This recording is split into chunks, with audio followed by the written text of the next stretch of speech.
안녕하세요. 워런 버핏처럼 매일 신문을 박준범께 읽으면서 투자의 고수가 됩시다. 웜의 신박 오늘 1월 18일 목요일입니다. 네. 어제 댓글을 많이 남겨주셨는데 코 상태는 좀 좋아진 것 같은데 여전히 눈이 퀭하다. 네, 그런 말씀을 해주셨는데 새해 저희 가족 단톡방에 한번 해보세요. 다 가족 단톡방이 있으시잖아요. 언제부터 벌써 한 5년 된 것 같습니다. 저희 가족 4명 항상 서로 New Year's Resolution이라고 하잖아요. 새해 첫해 다짐하는 거. 그 다짐하는 거를 한번 적어보자 해서 그 가족 단톡방 공지란에 보면 계속 다 있습니다. 근데 작년에도 적다 보면 내가 재작년하고 그 전에 뭘 다짐을 했었지 보면요. 10중 8구 똑같은 내용이에요. 그만큼 뭔가 우리가 이성적으로 나는 이렇게 해야지 해도 그게 고치는 게 되게 힘듭니다. 그 중에 하나가 축구할 때 좀 이렇게 감독이니까 제가 말을 거칠게도 할 수도 있거든요. 내려와 뭐 해야지 뭐 그래서 말을 좀 따뜻하게 하기. 네, 그런 부분도 있었는데 계속 있어요. 그런데 많이 고쳐지긴 한 것 같습니다. 뭐 그런 부분도 있고 또 하나가 수면 관리인데요. 이번에 제가 새로 적어놓았던 게 수면 관리. 12시 전에는 무조건 자자. 그리고 퇴근 시간은 11시 반 12시가 아니라 퇴근 시간은 11시 전에 퇴근을 하자. 근데 어제도 뭐 하다 보니까 좀 어제도 11시 반에 퇴근하긴 했는데 집에 가자마자 바로 자자 해가지고 다행히 어제 12시에 잤는데도 그럼에도 불구하고 아침에 일어나는 게 힘들더라고요. 그래서 누적돼 있는 이 피로가 그게 눈을 못 속이는구나. 눈이 퀭하다고 하셨잖아요. 제가 봐도 그 눈이 퀭한 모습이 나이가 들어서 그런가 뭐 이런 생각도 했는데 확실히 좀 오늘은 좀 괜찮지 않습니까? 그죠? 네. 한 이틀 지난주 토요일은 거의 12시간 잤었거든요. 예, 그동안에 수면 관리를 내가 좀 잘못했구나. 좀 그런 생각을 했습니다. 그래서 사운드 바디, 사운드 마인드라고 하지 않습니까? 그죠? 내 몸이 일단 건강해야 내 정신도 건강해지기 때문에 일단 그 내 몸이 건강해지기 위해서는 뭐 운동 열심히 하고 술 담배 안 하고 하지만 수면 관리가 그동안 좀 부족했다. 네, 이런 생각이 들었습니다. 네팔 섬 단기 선교 갔다 오신 분도 계시고 그죠? 네, 다른 나라 나가 보면 우리가 애국자 된다고 하잖아요. 우리나라가 가지고 있는 게 참 풍요롭구나라는 걸 많이 느끼게 됩니다. 그렇기 때문에 항상 우리가 누리고 있는 게 우리가 뭘 누리고 있는지 잘 보셔야 됩니다. 네. 그 주식으로 너무 마음 상해하지 마세요. 어제 전화 오신 교수님한테도 우리 시장 너무 짜증나서 못하겠다는 거예요. 그래서 교수님 그 11월 12월 달에 그 시장이 급등하면서 16.8%인가 올랐거든요. 2달 만에. 2달 만에 그렇게 급등하고 또 조정받는데 확실히 우리나라 시장이 미국 시장은 기관 투자자 비중이 80인데 우리나라는 이 기관 투자자 비중이 낮고 개인 투자자 비중이 거래 대금의 80% 이상이다 보니까 확실히 센티멘트의 영향을 좀 많이 받으면서 이렇게 좀 화끈하게 오를 때 그런데 뭐 오를 때 화끈하게 좀 최근에 뭐 오르지는 못했지만 변동성은 좀 심한 것 같긴 합니다. 예, 그런 부분이 있지만 전 세계 뭐 일본 시장, 미국 시장 다 신고가를 막 내는 그 와중에 받는 이 조정이 있잖아요. 사실 그렇게 무서운 조정은 아닙니다. 네. 근데 생각보다 더 빠져서 좀 짜증은 납니다. 저희가 1월 1일 1월 뭐 설 전까지는 조정 얘기하면서 한편으로는 저도 그냥 그 1월 2일 날 방송하고 나서 한 2, 3일 동안 좀 줄이긴 했는데 그냥 다 팔아버릴 걸. 결과 보고 나면 그때 다 팔아버렸을 걸. 그리고 지금 다시 잡았더라면 이런 마음이 저도 듭니다. 저도 아침에 그런 마음이 드는데 그거는 결과를 보고 드는 생각이기 때문에 사실 그런 아쉬움은 의미 없는 겁니다. 예, 이 정도 지난 10월 달에도 그랬잖아요. 10월 달에 뭐 그 정도 빠질 거라고는 생각도 못 했죠. 생각보다 더 빠지면 괜찮습니다. 왜냐하면 10월 달에도 그렇게 빠져서 11월, 12월에 빠르게 회복하잖아요. PBR 0.9에 해당되는 2,500입니다. 이제는. 그 PBR 0.9배 미만으로 생각지도 못하게 빠지면 빠르게 회복하기 때문에 걱정이 안 되는 겁니다. 그런데 그런 걸 투자의 본질이나 주식의 속성을 잘 모르면 여기서 또 이제 본격적인 뭐 대세 하락의 시작 아닌가 이런 여러 가지 두려움 때문에 우리 마음이 불편해지는 거거든요. 네, 그렇게 생각하시고요.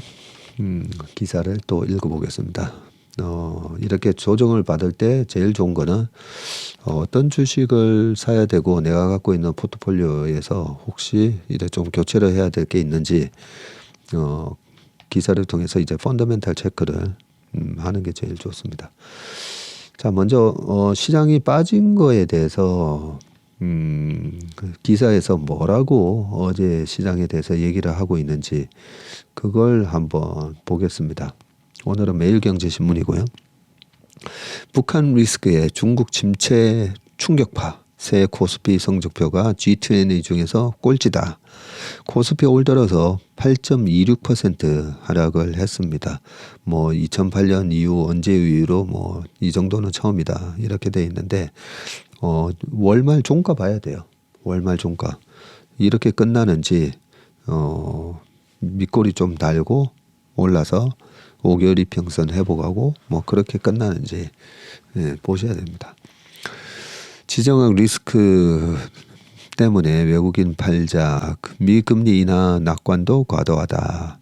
그리고 연말 상승분의 2배 수준을 토해냈다. 뭐 등등 쭉 있는데 읽어보겠습니다. 17일 아시아 증시가 전반적으로 하락한 것은 중국의 경기 침체가 예상보다 깊다는 불안감이 확산된 영향인데 제가 봐도 뭐 김정은 리스크 이런 것보다는 어제 홍콩 상해 시장 빠진 거 보면 중국 시장에 대한 뭔가 불안감이 좀 강한 것 같습니다. 중국은 지난해 국내 총생산 GDP 성장률이 5.2%에 그쵸? 5.2%면 상당히 좋은 것 같은데요. 이 팬데믹 기간을 제외한 33년 만에 가장 낮은 수준을 기록했을 정도다. 새해 들어서 약세를 보여온 코스피는 이 같은 중국의 경기 침체 가능성에 더 큰 충격을 받고 있다. 중국에 대한 중간재 수출로 돈을 벌던 구조에서 탈피하려면 아직 시간이 더 필요하다는 분석이고 대경제정책연구원도 최근에 중국의 저성장 추세가 지속이 되면 중국 경제에 대한 의존도가 높은 한국 경제가 타격을 받을 수 있다고 분석을 했다. 1월 들어서 12거래일 동안 코스피가 8.26 빠졌고요. 지난해 12월 달에 4.73 올랐는데 1월 들어서 벌써 2배나 반납을 했다. 코스닥도 마찬가지인데 코스닥도 지난달에 4.2% 올랐는데 올 들어서 3.89% 빠졌네요. 연말 산타 랠리로 인한 상승분을 대부분 반납했다. 자, 여기서 우리 시장 특히나 코스피가 좀 더 빠지고 있잖아요. 그 부분이 연말에 들어왔던 연말에 선물이 너무 좋았다고 했잖아요. 코스피 선물. 왜냐하면 외국인들이 코스피 선물도 되게 많이 샀었거든요. 코스피 선물을 대거 사면서 이 코스피 선물하고 코스피 200하고 이 베이시스가 이론 베이시스보다 훨씬 좋더라고요. 그러면 차익 거래가 들어오게 돼 있습니다. 차익 거래에 대해서 설명 여러 번 드렸었죠. 선물을 매도하고 현물을 매수해서 만기가 되면 3, 6, 9, 12 두 번째 목요일 만기에 이게 붙어버립니다. 왜 붙냐면 이 선물이 만기에 뭘 기준으로 결제가 되냐면 이 코스피 200의 만기 종가 지수로 이 선물이 결제가 됩니다. 그러다 보니까 결제 전에 한 달, 두 달, 석 달 전에는 기간이 남아서 이게 베이시스를 결정하는 이론 중에 변수가 이 금리가 들어가거든요. 금리랑 남아있는 기간 뭐 등등이 있는데 그 여러 가지 이유 때문에 이 베이시스가 벌어져 있으면 선물을 매도하고 현물을 매수했다가 만기에 청산. 그게 현선물 차익거래인데 그 금리랑 이런 저런 거 다 감안을 배당까지 뭐 다 감안을 해서 이 베이시스가 형성이 되는데 시장이 좋아 보이면 선물에 대한 투기적인 매수 수요가 많아지면서 이 현물보다도 선물이 더 올라갑니다. 올라가니까 거기에서 이제 요만큼 차익 거래가 발생하는 거죠. 무위험 차익 거래라고 합니다. 위험이 없죠. 선물 매도, 주식 매수 하기 때문에 주가가 뭐 빠지든 올라가든 네, 상관이 없습니다. 위험이 없고 만기 때 청산. 그래서 거래 비용 이런 것까지 다 감안한 베이시스보다 훨씬 좋아가지고요. 그때 차익 거래가 많이 들어왔고요. 그러면 반드시 1, 2월 달에 이 차익 거래 청산이 일어납니다.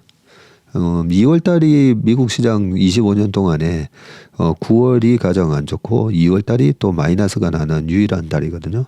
그래서 2월 시장 미국 시장이 좀 둔화되는 거를 선반영하면서 우리 시장이 설 효과 등등 합쳐가지고 설 전에 일단은 현금을 좀 찾으려고 하는 수요가 많기 때문에 그러면서 주식시장이 늘 좀 약한 모습을 보이는데 그때 코스피 선물도 베이시스가 다시 정상화되거나 오히려 더 낮아지면서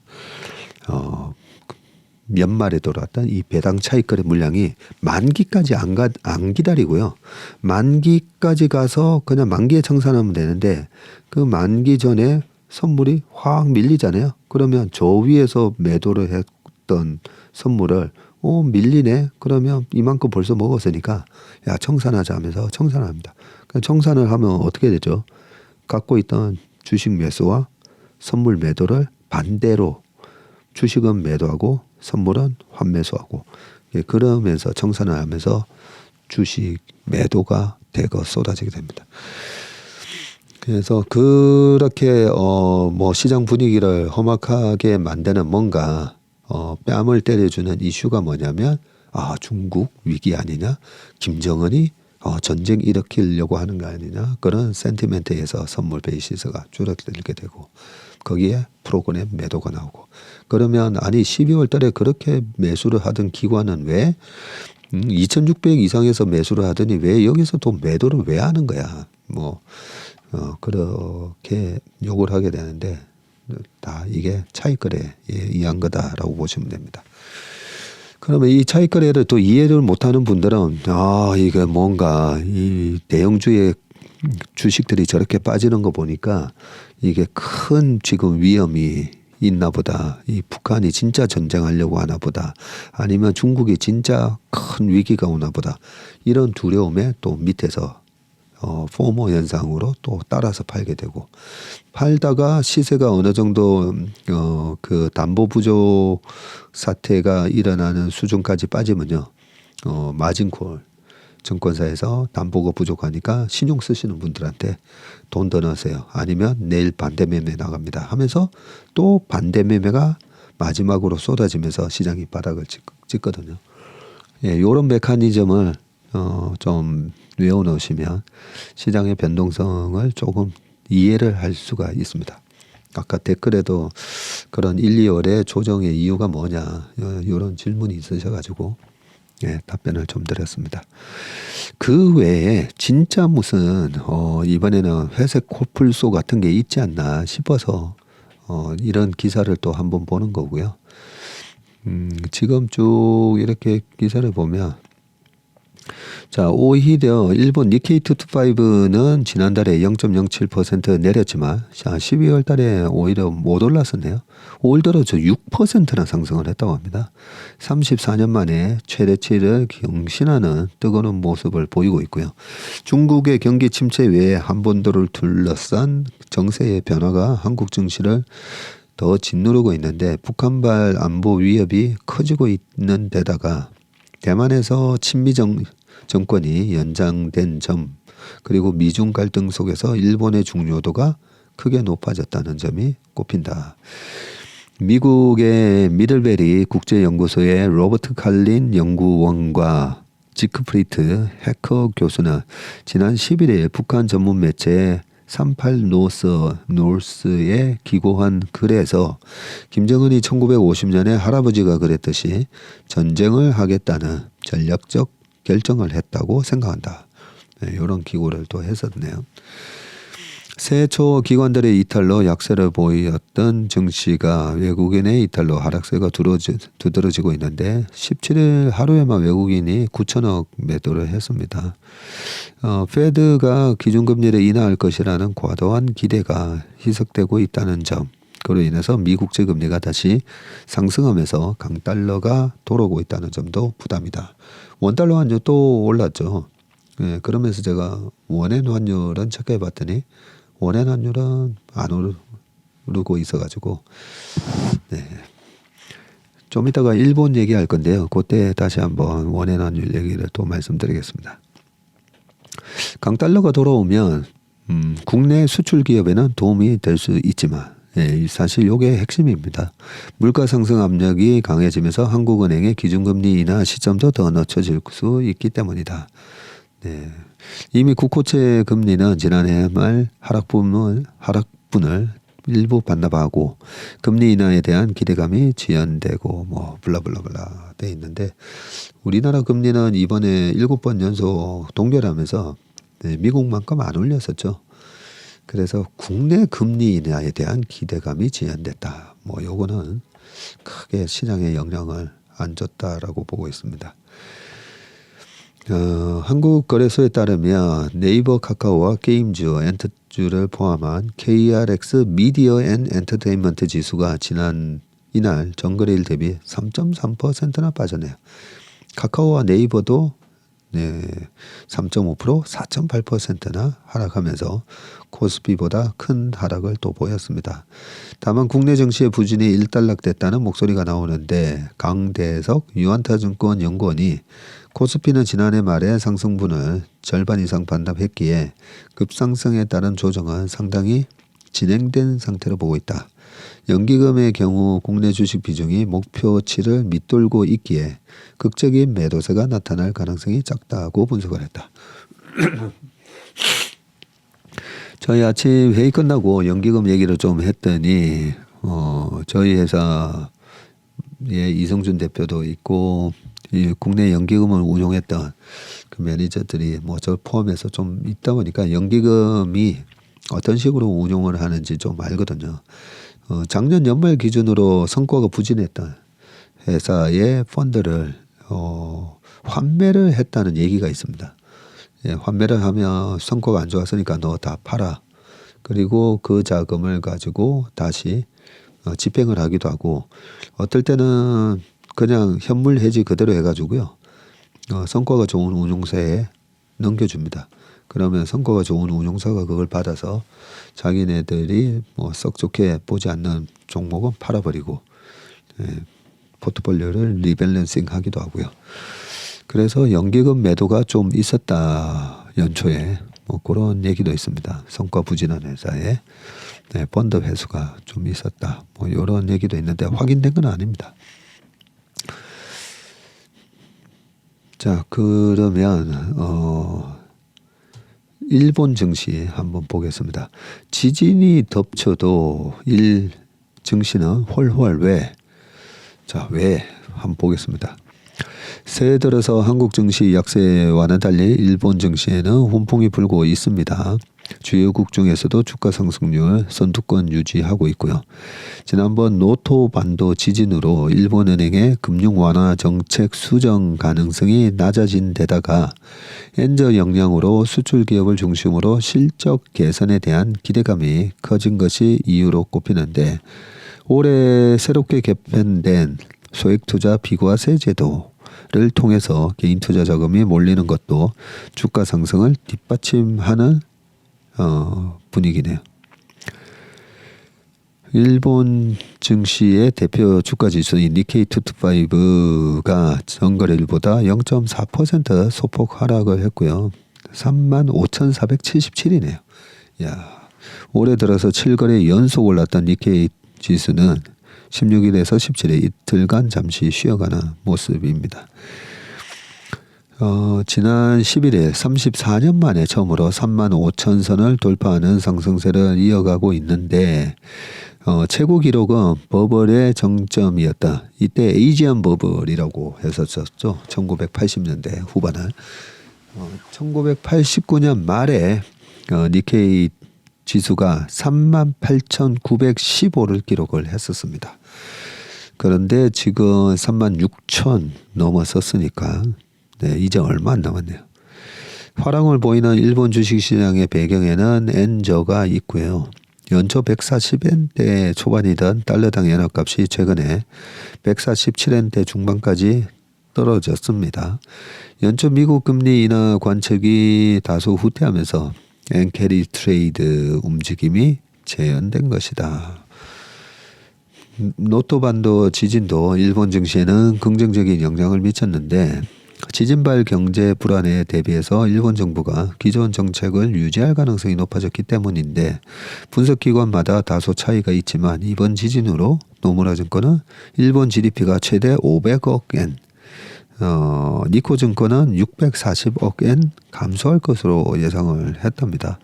일본 정부도 올해 예비비 예산을 5천억 엔이나 증액하면서 지진 복구에 적극적으로 나선 상황이다 라고 합니다. 네.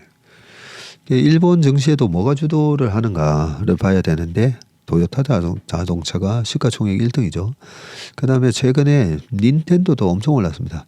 작년에 저희 고객분 중에 일본 엔화 뭐 비즈니스 때문에 일본 엔화가 좀 있으신 분이 계셔서 안 그래도 11월 달이었던가 일본 엔화를 어떻게 했으면 좋겠냐 하시길래 무조건 일본 주식으로 사놓으셔야죠 해서 그때 저희가 샀던 주식 중 하나가 닌텐도였었는데요.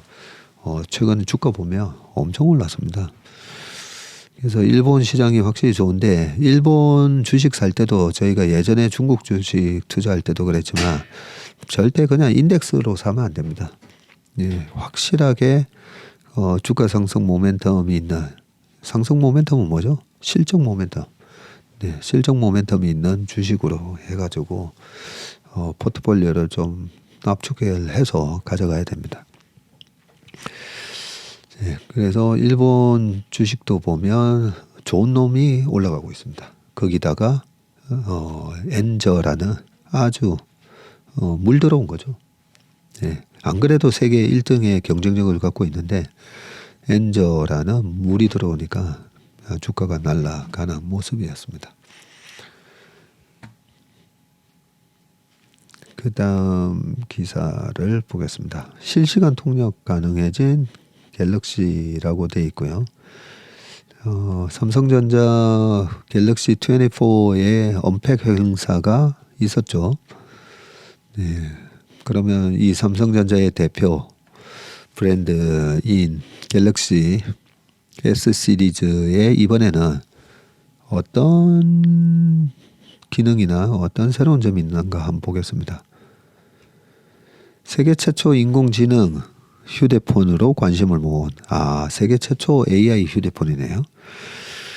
이 삼성전자 갤럭시 S24가 베일을 벗었다. 미국의 샌호제이 샌프란시스코 바로 밑에 실리콘밸리가 있는 도시죠. 이 샌호제의 SAP 센터에서 갤럭시 언팩 2024 행사를 열고 플래그십 스마트폰 갤럭시 S24를 전격 공개를 했습니다. 새롭게 공개된 갤럭시 S24에는 실시간 통역 번역이 되네요. 그래요. 생성형 이미지 편집도 되네요 했더니 제 갤럭시 폰에서 띵띵띵 하는 소리가 네 맞아요 뭐 그런 느낌이네요. 핸드폰이 제 얘기를 듣고 있는 느낌이 납니다.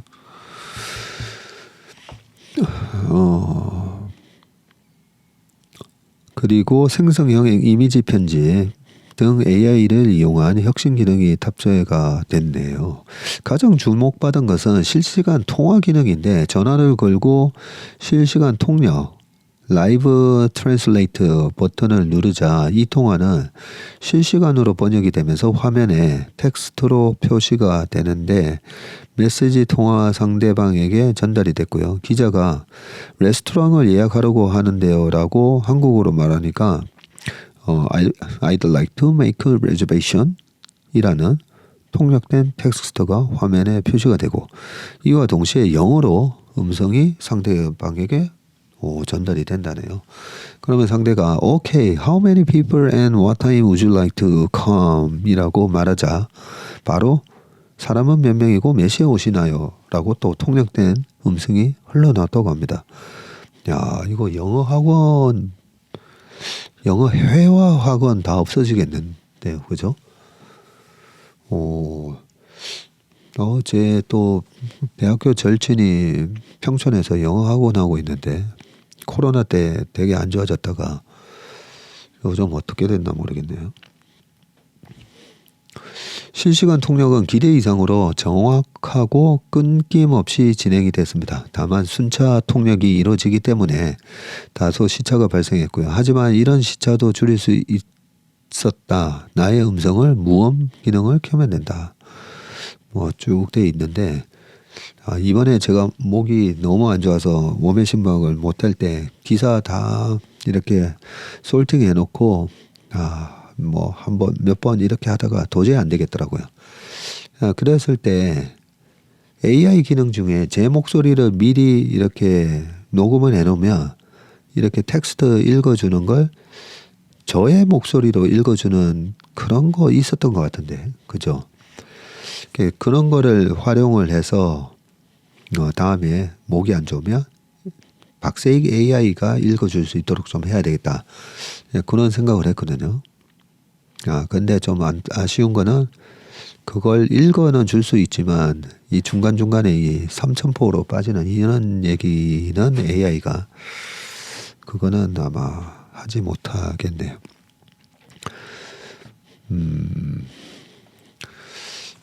아무튼 목이 안 좋았을 때 이 텍스트만이라도 좀 읽어줄 수 있도록 한번 그거는 제가 한번 알아보겠습니다.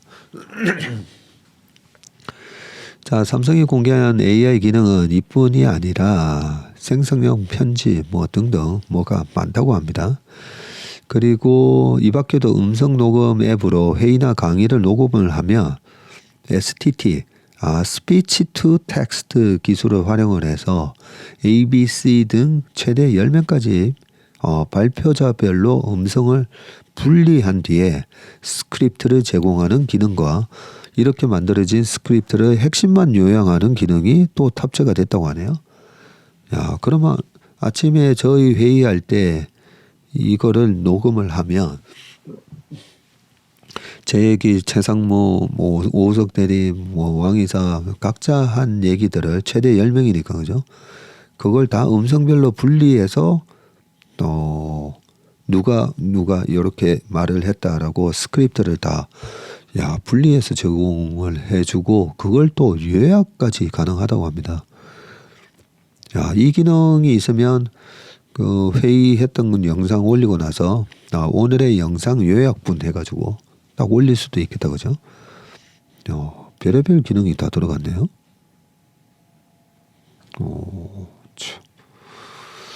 이날 삼성이 발표한 다양한 AI 서비스는 그동안 거대 언어 모델 기반 생성형 AI를 이용한 서비스로 제시됐던 것이고 아이디어 자체는 완전히 새롭지는 않지만 이를 스마트폰 주요 핵심 서비스에 녹아들도록 구현한 것은 갤럭시가 처음이다라고 합니다.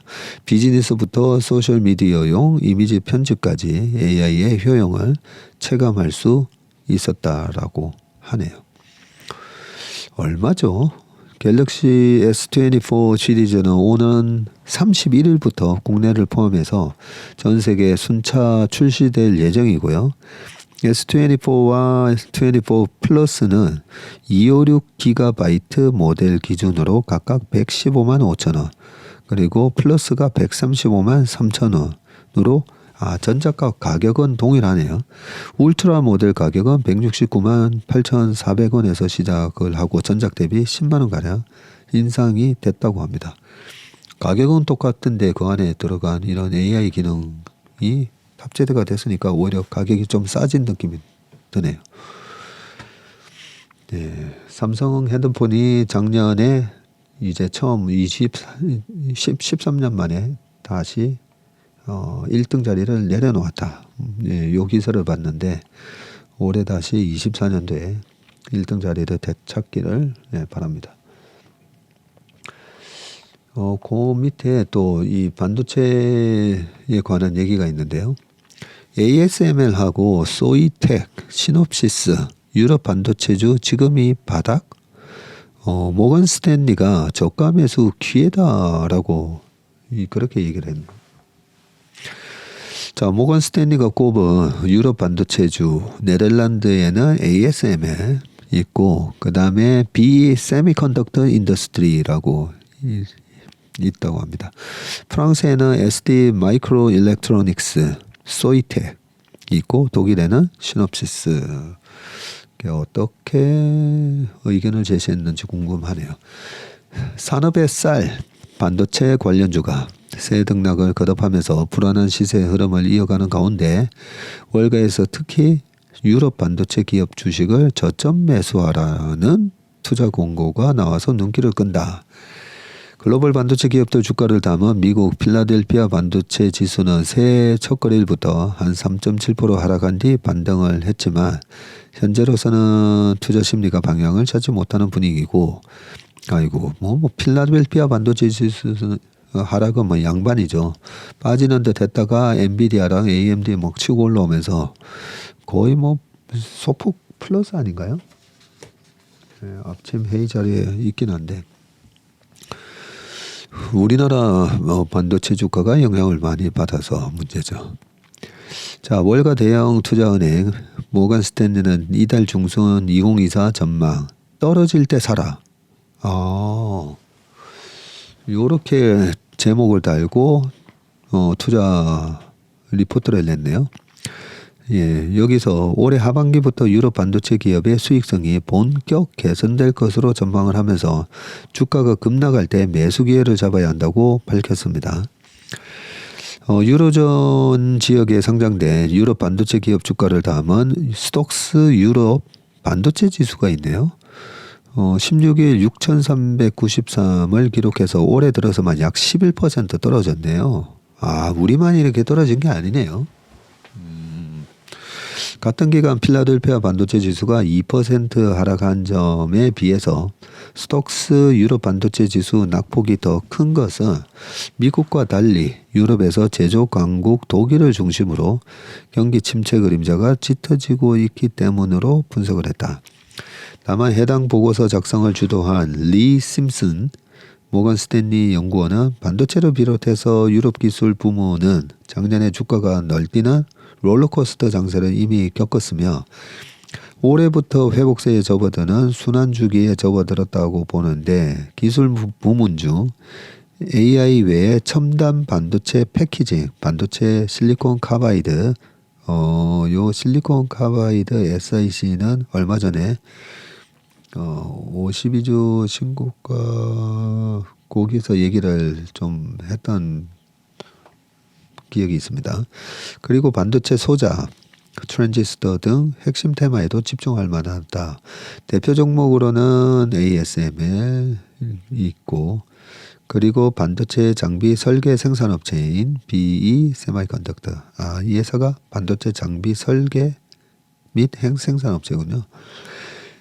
그리고 아까 말씀드렸던 ST 마이크로 일렉트로닉스와 소이텍, 그리고 시놉시스는 전자 설계 자동화 기업이라고 되어 있습니다.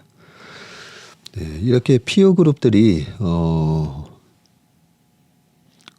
프랑스나 독일에 있지만 이 반도체 생태계는 이 같이 움직이잖아요.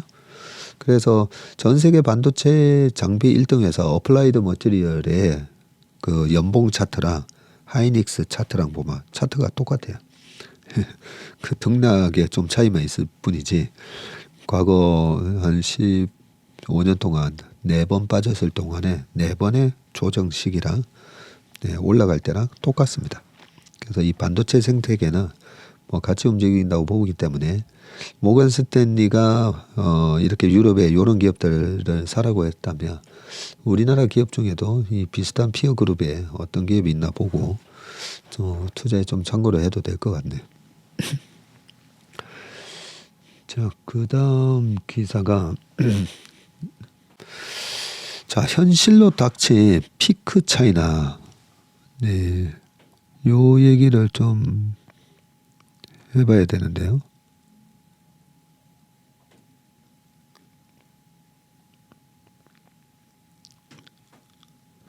네.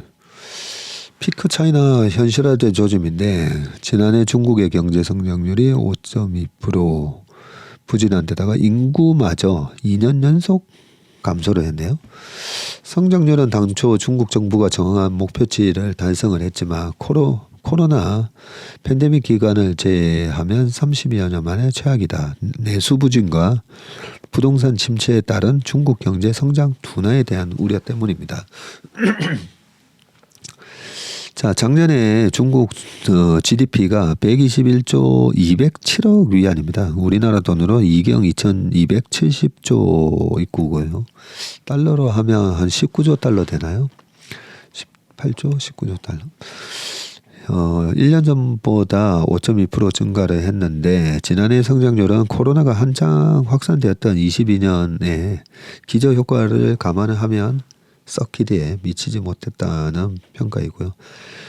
실제 팬데믹 이전에는 매년 6에서 9% 성장률을 기록을 했었습니다.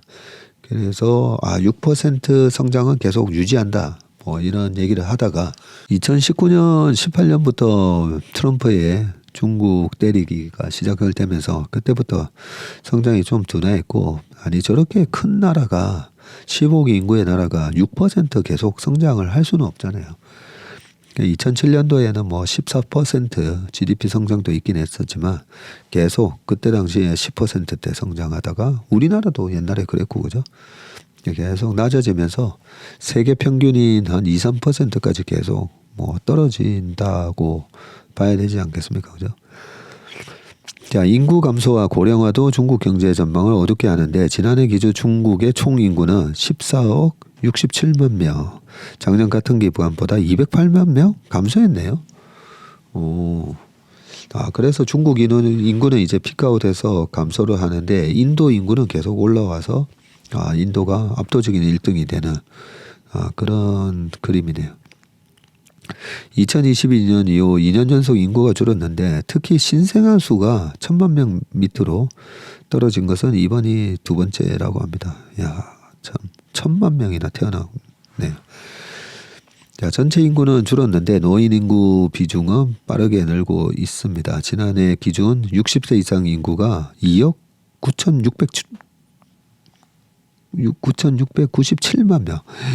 60세 인구가 3억 명이나 되네요. 전체 인구의 21%를 차지했고 65세 이상 인구도 2억 1,600만 명 정도 되네요.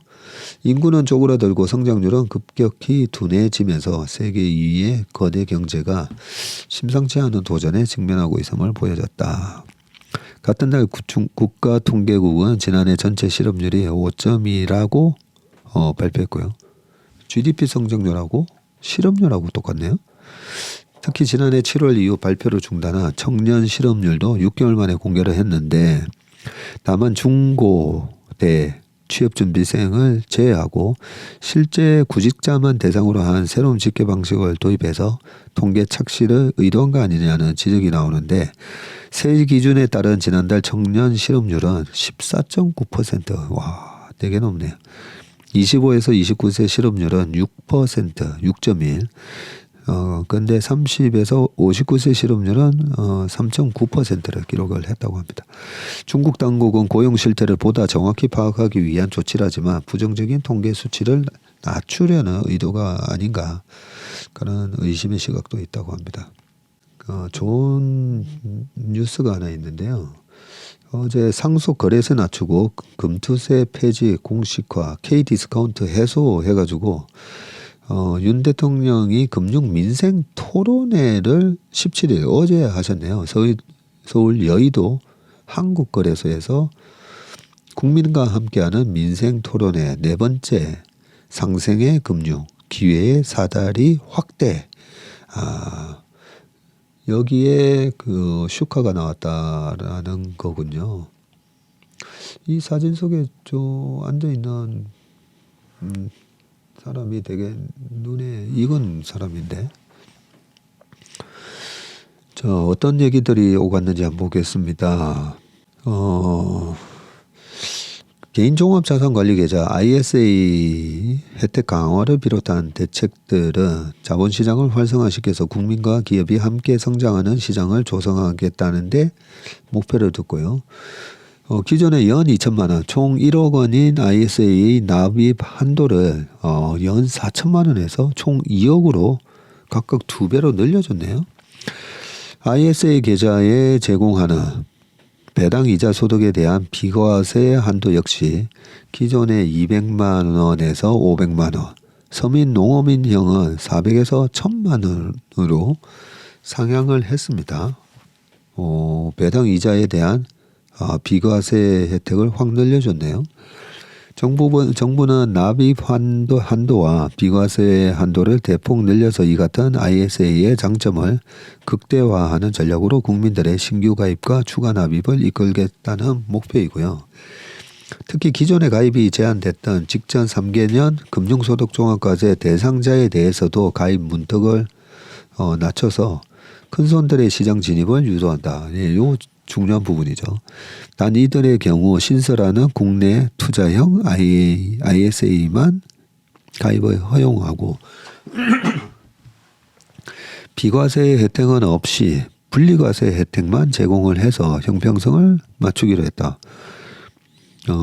그래도 이 이자와 배당에 대해서 분리과세 혜택을 주나 봅니다.